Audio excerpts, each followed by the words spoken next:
Hello, everyone. Philip Lee returning with another episode of Civil War Chat. Click on the subscribe button below here to subscribe to future episodes of Civil War Chat, and also the notification bell in the far upper left to be notified when new episodes are released. Today's show is I'm going to read chapter one of my new novel, Firepower, which is about the adoption of repeating rifles in the Union armory. You'll find that in the story, the Confederate Secret Service gets involved in trying to prevent that adoption. And I won't go much further into that other than to say that for those of you that may not be aware, the repeating rifle could shoot 7 times faster than the muzzle loader, which was the dominant shoulder arm of the soldiers in both armies. So a more rapid adoption of the repeating rifle would have given the Union a significant technological advantage because they would have had a monopoly. The guns were actually invented in the North and patented there. There wasn't even anything like it in Europe for the Confederates to import. So with no further delay, let me go ahead and get started with chapter one of my novel, Firepower, Steve's Internal Debate. When President Abraham Lincoln first assumed office on March 4th, 1861, the Navy Department and the War Department were in 2 separate buildings, only a short walk west across the White House lawn. The president had selected Connecticut's 60-year-old Gideon Welles as his Navy Secretary. An experienced politician and newspaperman, Welles was also familiar with the arms manufacturing industry centered along the Connecticut River Valley. 2 of the biggest private firms, Colt and Sharps, were based in Hartford. Sharps made breech-loading rifles and carbines, while Colt made the famous revolving pistols, although it also made revolving rifles and carbines. Finally, the U.S. Army's biggest armory was only 26 miles upstream in Springfield, Connecticut. Less than 6 weeks after Lincoln and Welles moved into their offices, Confederate troops fired on Fort Sumter, which guarded the harbor at Charleston, South Carolina.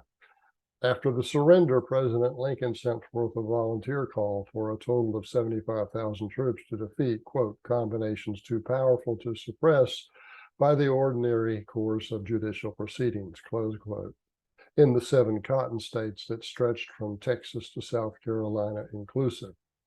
The call provoked Virginia, North Carolina, Tennessee, and Arkansas to join the Confederacy in protest to the attempted military coercion of the Cotton States back into the Union.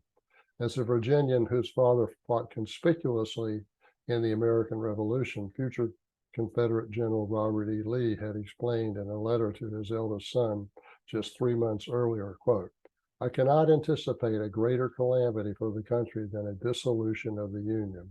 Still, a union that can only be maintained by swords and bayonets has no charm for me, close quote. A wave of resignations hit the Navy and Army after Sumter. On 22nd of April, the Chief of Naval Ordnance, Captain George Magruder, resigned, as did Captain Franklin Buchanan, who was Commandant of the Washington Navy Yard and earlier the first Superintendent of the United States Naval Academy at Annapolis. Many Navy Department Southerners followed Buchanan and Magruder, but not all. 22-year-old Steve Nolte remained a clerk in the Naval Ordnance Bureau, where Captain Andrew Harwood had replaced Magruder. A month earlier, on his last visit to Baltimore, Nolte had a discussion of the crisis with his father, Paul, a lawyer representing mostly newspaper and shipping interests. Steve questioned his father while the two were alone in the lawyer's home office. Steve was in the so-called client chair, while Paul, his dad, sat behind his elegant desk in a spring-mounted swivel seat. Paul, said Steve, do you think I should resign if Maryland secedes? Paul replied, what other choice would you have? If Maryland secedes, you will need all of her sons. What do you think Maryland will do? It's hard to say. Here in Baltimore, people sympathize with the South, but in Washington City and the western parts of the states, they want to keep the Union intact. My guess is that the state will try to align with the winning side. Our politicians will not vote for secession until the Confederacy demonstrates she can win independence on the battlefield. Paul lit a cigar, but did not offer one to Steve, still thinking him too young to smoke. Well, that may take only one decisive battle, he concluded, meaning what it will take for the Marylanders to make a decision about which side they want to join. Well, then, I should keep my job for the present, said Steve. Paul blew a cloud of smoke before saying, "Oh, yes, I don't want you running off to the south until Maryland decides." "Where do our interests lie, Paul?" "Since you have aunts and uncles on both family sides down in Virginia and South Carolina, I'd hate to see us split between two countries. Beyond that, from a practical viewpoint, Baltimore would benefit from being part of the Confederacy." "How's that?" "If the war is short, Baltimore's shipping business will boom afterwards. Jefferson Davis announced in his inaugural address that he favors low tariffs. Baltimore might rival New York as North America's busiest port if we become part of the Confederacy." After blowing in another stream of smoke, Paul continued, "You see, lower tariffs will free the southern states from the traditional pattern of buying manufactured goods from northern suppliers that have been protected by high tariffs. Our region's imports could double or triple if the Confederacy buys such goods from Europe's instead of the Yankees. Examples include cotton and wool textiles, as well as iron products. Presently, those are America's three biggest manufacturing industries. All thrive under the shelter of deterrence tariffs. Thus, not only will existing imports be diverted from New York to Baltimore, but many more goods will be imported into the Confederacy due to its lower tariff.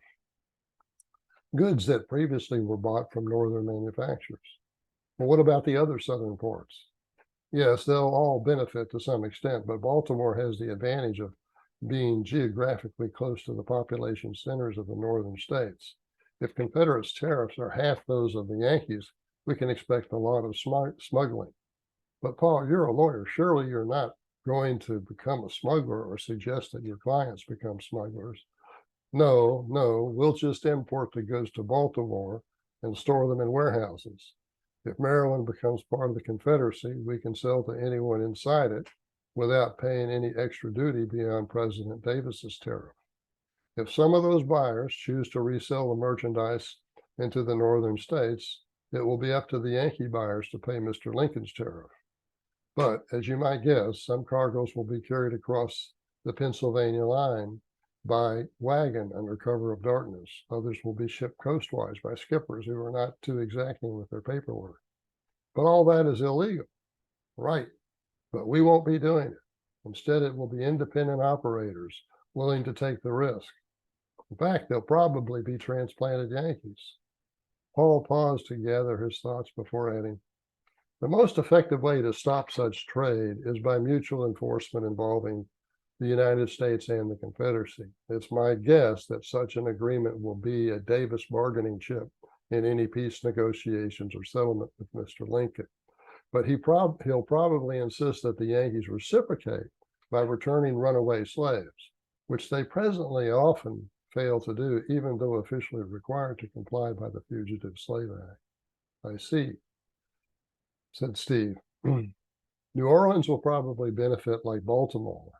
Although they are far from the Confederacy's northern border, the Mississippi River could become a veritable highway of illegal north-south trade." Steve nodded. Paul continued, "Lincoln and his party think our sectional differences are mostly over slavery. That is arguably true, at least so far as the expansion of slavery into the territories is concerned. However, low Confederate tariffs will quickly show the Yankees how much their economic prosperity depends upon tariffs, such as the schedules they recently passed in Representative Morrill's new tariff. Most of the manufactured items we now buy from the North can be purchased from Europe at lower prices. The reverse, however, is not true. The New England textile mills will still require Southern cotton, because the American South remains the world's low-cost producer of cotton. In short, the South will benefit economically from secession, whereas the Northern economy will be injured by it. Paul paused again. Of course, all that assumes that the South repels Lincoln's invasion so decisively that he acquiesces to a peaceful separation. It sounds like you want Maryland to secede, said Steve. I think our family will be all right either way, but if the South can quickly win its independence, we'd do better in the Confederacy. Secession is a good check against the tendency for any central government to increase its powers. That is important to those of us who value freedom more than an overly protective and intrusive central government. Steve nodded. Well, we'll just have to wait for now, said Paul. Expect some clarity in August. Lincoln's troops have only 90-day enlistments. He'll want to force a battle before those enlistments expire. Now that it looks like Virginia will join the Confederacy, the decisive battle could be somewhere between Washington and Richmond. I don't think Jefferson Davis will send any troops across the Potomac, so it will be up to the Lincoln soldiers to force the issue somewhere in Virginia. You know, Paul, there's a lot of activity at the Naval Ordnance. I might learn some things that could help the South militarily. That's a dangerous thought, son. From a legal viewpoint, you're either a spy or you're not. There's nothing in between. And if you get caught as a spy, you could be executed. I see. Your mom and I would be quite worried if you became a spy. Yes, I know. Be sensible. Don't choose a side until Maryland does. Meanwhile, learn all you can, but keep it to yourself. I will, Father, I will. Although Steve answered promptly, he failed to disclose how his budding romance with Barbara Scott made him willing to fight for the Confederacy than his father realized, more willing to fight for the Confederacy than his father realized. He met Barbara a year earlier when the family visited Uncle Robert Sewell in Richmond. 18-year-old Barbara was best friends with Uncle Robert's daughter, Janet. Barbara was blonde and fair-skinned. She had brown eyes and a long, slender neck. Her thick, pouty lips were the icing on the cake, but it was the thoughts about her hidden breasts that drove Steve to distraction. He was first able to be alone with her back in February, when her kisses convinced him of the fire on both sides. Unfortunately, Barbara attracted swarms of suitors. She had many choices, and Steve doubted that he was the only one that she allowed to be alone with her. He was especially worried about his rivals now that there would be a war. He'd heard how Southern girls were giving their hearts to youths volunteering for the Confederate Army or their respective state militias, as was the case in Virginia. He thought of her constantly and wanted little more in life just now than beating his rivals for her affection, even though he realized repeated trips to Richmond would be dangerous for any federal employee. Okay, that's chapter 1 of my novel, Firepower. And you can get it at Amazon. If you'd like to get an autographed copy, you can email me, Phil, PHIL_Lee, LEIGH @me.com. And I can sell you an autographed copy for $17, and that will cover the postage to get it to you if you're here in the United States. Okay, that's our show for today, and I look forward to seeing you next time.